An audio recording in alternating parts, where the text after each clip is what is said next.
you're going to say you took no satisfaction out of winning that? Winning UFC 1? It was awesome. It's great. Yeah, we go to the locker room. Yeah, woohoo. Let's go home. Let's go to bed. It's been 6 months, remember? Oh, okay. Fair enough. How'd your father feel? How proud of you was he? Very proud, I assume. But we keep it very cool. Like, my father was against celebration. Celebrate what?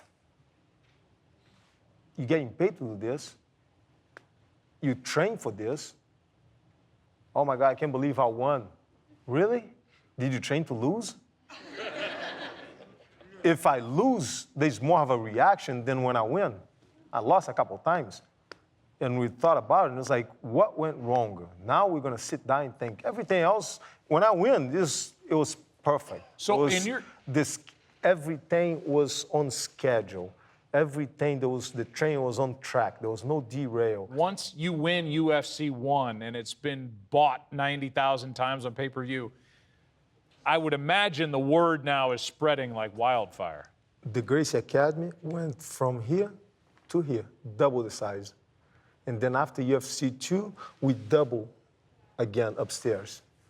UFC 2 was 4 fights in one night. Are you preparing differently?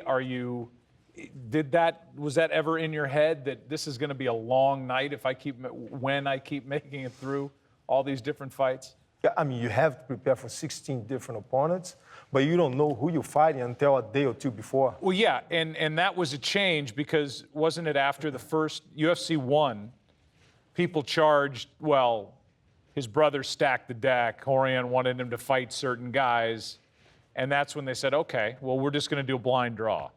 Even the first one was a pull out of the hat. But what people don't notice, that the brackets were made like this. I was the last one. Just happened that I was the last fight of the bracket. Same thing on the 16-man tournament. I was the last fight of the bracket. It happened. So this guy fight, the winner rest. This guy fight, the winner rest. This guy fight, winner rest. I fight, I win, I rest. But then this fight comes much faster because this guy's fight, and then it's my fight. So I have one fight rest. So less downtime. That, I told my brother, I'm tired. After the fourth one, I was like, man, that was a little bit too. 3, it's okay. 4, I got tired. This is not a good position for Patrick to be in. How does Patrick get out of this, Ben? It's very different. He has to hook his foot on Royce's foot and then turn him over. He's taking a pounding. Yes, he is. This is, the towel is in already. Patrick will not like this. He will not like this. Royce is the ruler. He is the greatest champion. Now we're going into UFC 3, and then it changed back, right? How many fights? 3 fights. 3 fights. That's what I'm saying. It changed back to yes. 3 fights. On the way into the Kimo Leopoldo fight, there is some serious pageantry involved. Let's take a look at what that looked like. And Kimo's here on the cross. I've never seen anything quite like this before.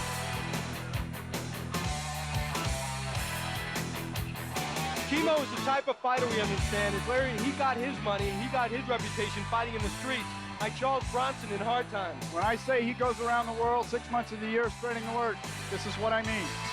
He is definitely on a mission. Okay, so that's subtle, walking in with a cross on his back. But by this time, fighters are a little bigger, a little nastier, and you're well known. You're UFC 1, UFC 2 champion. Are you starting to get a sense that some of these guys are training and you're going to have to start defending, maybe not with Kimo, but you're going to have to start defending what you're teaching, right? I mean, it's the greatest compliment you can be paid, but now the fighting world's getting hip to what you're doing. Everybody from the first UFC, the people that fought, including Geraldo Gordon, he admitted that to me. He's like, after I lost to you, I came back to Holland, and I was like, we got to learn this stuff. We had to learn. Let's show the fight against Kimo Leopoldo. In all the bouts that Royce has had, he's only fought a total of 10 minutes, maybe closer to 11. But that's all that Royce's been in the ring. You're looking at it, 4.5 minutes. We've never seen anything like this. This is half the total he had in 2 UFC bouts. Totally unexpected. Royce is trying to get the arm. And look at this. He's trying to get an arm lock. He's trying to get an arm lock. He's got him.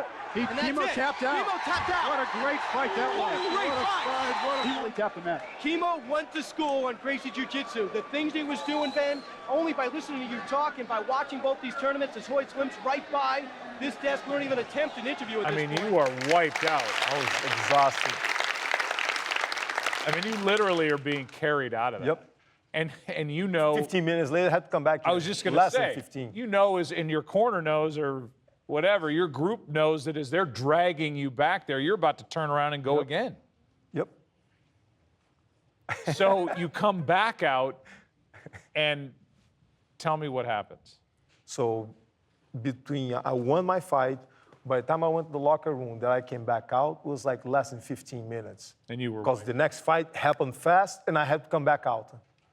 So before I walk out, I remember telling my brothers, hey, hold on, guys. Live TV, before we go live, hold on, guys. I got to lay down for a second. I got out of the fight, went to the locker room. They stripped me down, threw me in a cold shower, put it back the gi on. Okay, let's go. So I told them, hold on, guys. I need to rest for a second. I need to breathe for a second. I lay down, and I get back up and say, okay, let's go.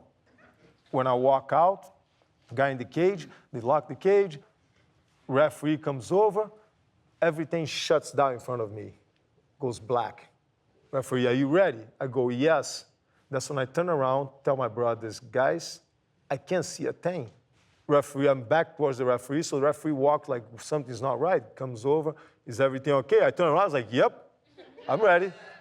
He walked away, I was like, guys, do something, point me in the right direction, because I can't see a thing. That's when the Horton said, hold on, stop. You can't see dehydration, can't fight. Let's not confuse being tough with stupidity. You already proved that you're tough. I just can't imagine how hard that was for you to have your corner throw in the towel. I think it was harder for them, not for me. But tell me to go, I'll go. Not a problem. You're obedient that way. Yep. And whatever they say goes for you. I trust them. You trust that their decision is going to be better than your own in this case. They can see it from a different angle.